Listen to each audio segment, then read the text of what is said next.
Good morning guys. Dahil sa COVID-19 enhanced community quarantine, bawal tayong lumabas. Pero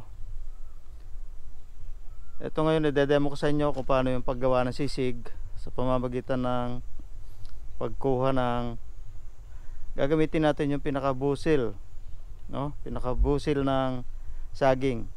So dapat saging saba, hindi pwede ang saging na latundan or lakatan. So pipili tayo ng mura, no? So ayan, pipili tayo ng saging na mas mura at siya ang ating kukunin. So siguro naman hindi masamang lumabas kung sa likod ng bahay ka lang, pwede mong kunin itong saging. Kaya lang, para sa safety, dapat nakamask pa din. Okay.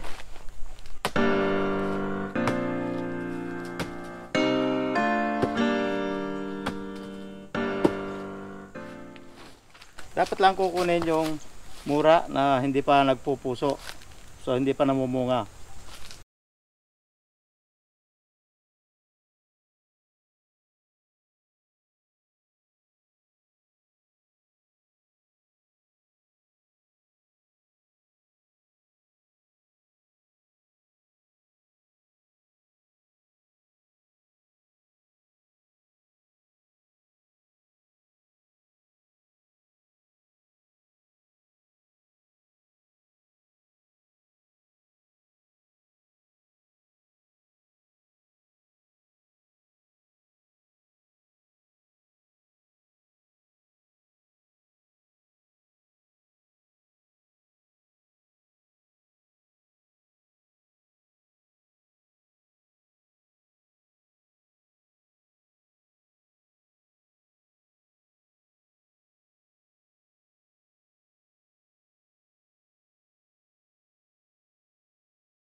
Ito na, nakuha na natin.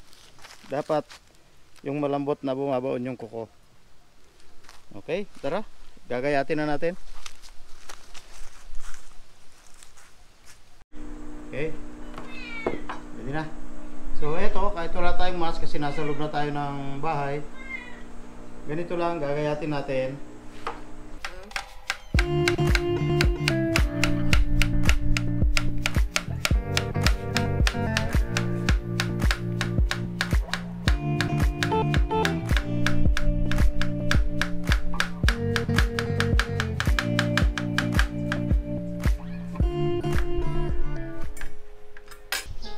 Guys, so lutuin na natin yung sisig natin mula sa saha ng saging.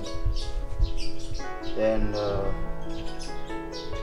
ito yung kinuha ko kanina, ginayat, then nilamas, inalis yung pinakakatas para hindi mapakla. Yan mga ingredients natin na gagamitin. Of course, hindi mawawala ang salt or asin. And ito, ginayat na siling berde. Pwede rin gamitin itong pula kung medyo mahilig ka sa maanghang. Then kasama rin itong ground pepper or pamintang durog, sibuyas, bawang, and nagtitira ng konti at ito yung ating panggisa mamaya. Igigisa natin para mabango. Okay, then luya na ginayat sa mapino, and ang kanyang pampasim ay kalamansi para masarap.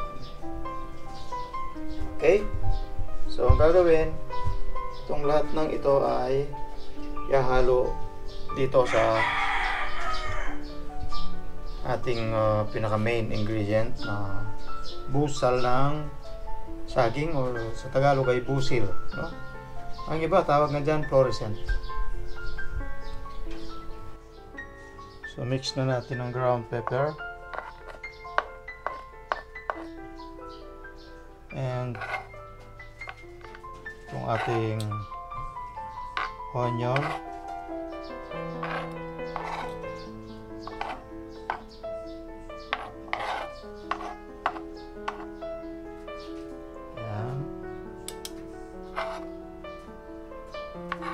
magsama-samahin na lahat, then mix. So kasi nga ang gagawin natin ay sisig. Pag sinabing sisig, karaniwan sa Kapampangan ay hindi niluluto, no? So makita natin ang resulta mamaya.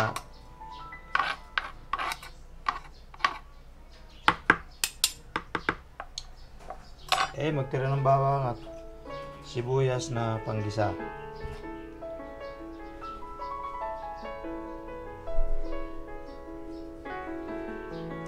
Lagyan natin ng kalamansi.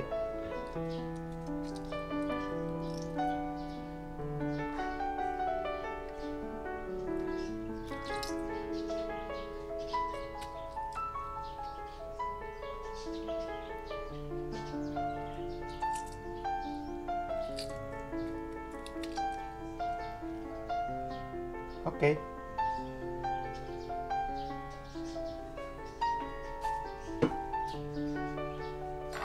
And of course, main ingredient ay yung pampalasa. Kailangan natin ng asin. Kinakamay natin yan para makarakula lang yung alat, no? So pagka nalagay ng lahat, then mix.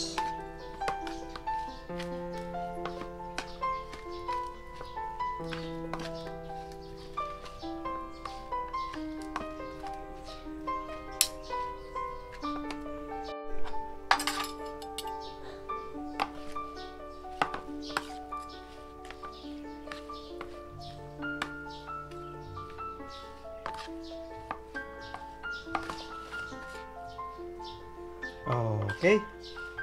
So nahalo na. Actually, kapag sinabing sisig, talagang sariwang kinakain, no? So ito, pwede na natin siyang tikman. Tikman natin.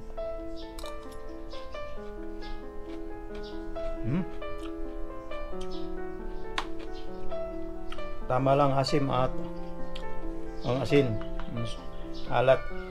So gagawin natin, igigisa natin ito para lalong sumarap, para mainit-init siyang kainin. Okay?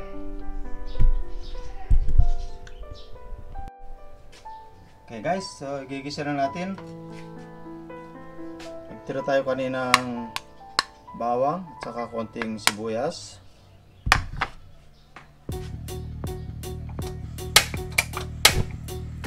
Then ito yung gagamitin nating lutuan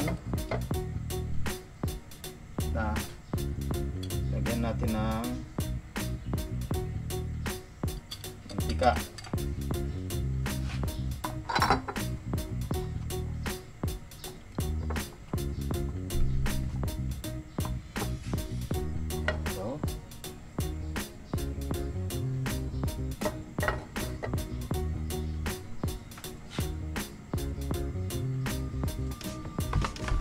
Unahin natin ang bawang.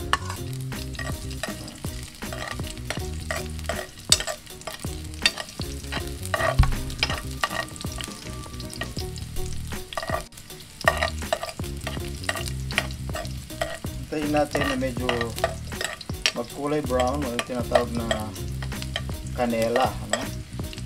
Canela color.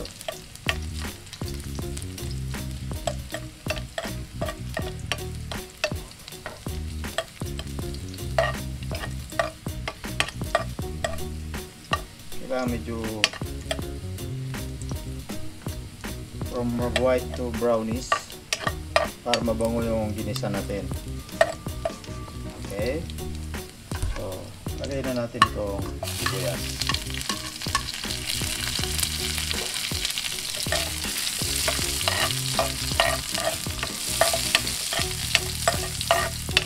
So good, ang bango.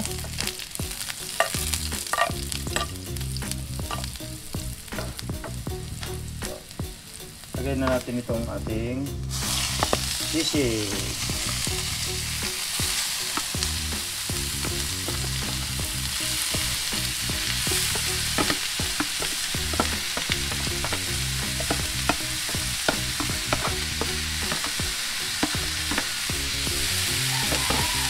Good. Haluin.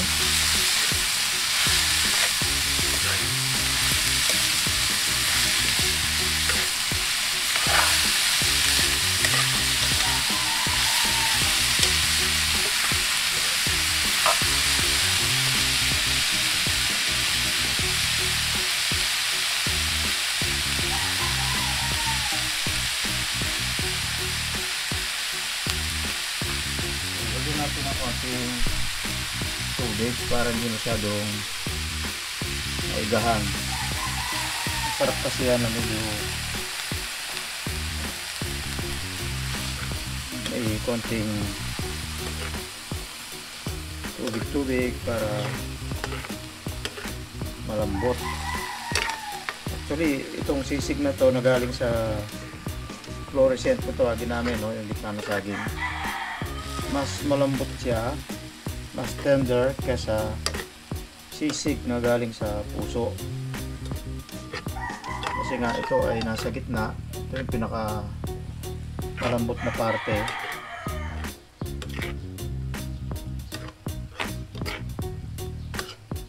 Yan. Okay.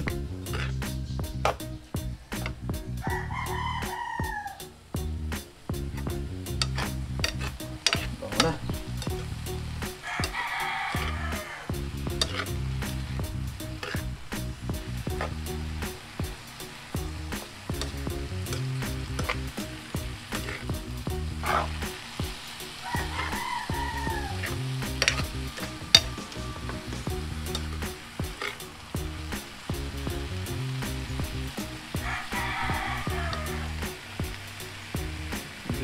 Ayan, dagdagan natin.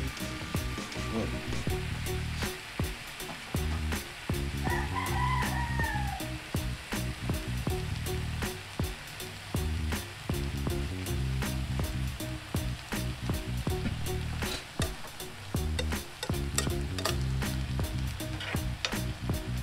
Takpan natin para kumulo ng ayos. Yan. After at least 2 minutes, pwede na siyang hanguin.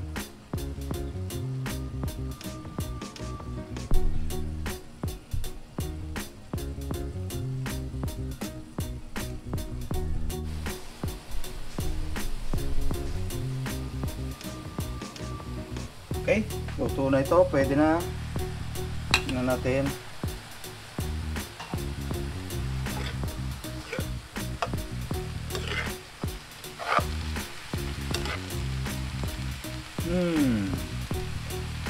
Okay na, malinaw na yung mga parts ng sisig natin. Okay, good. So, ito na yung ating finished product na sisig sa busil ng saging. Okay.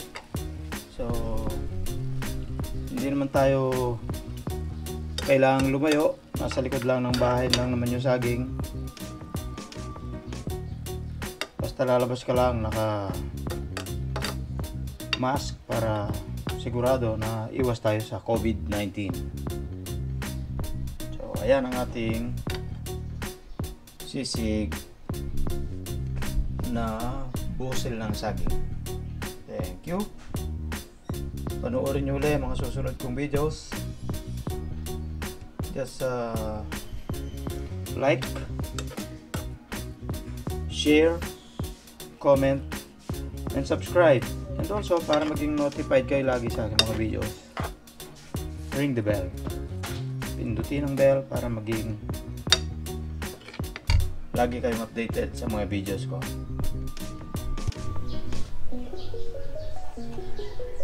So, plain sisig, masarap din, papakin, ulamin.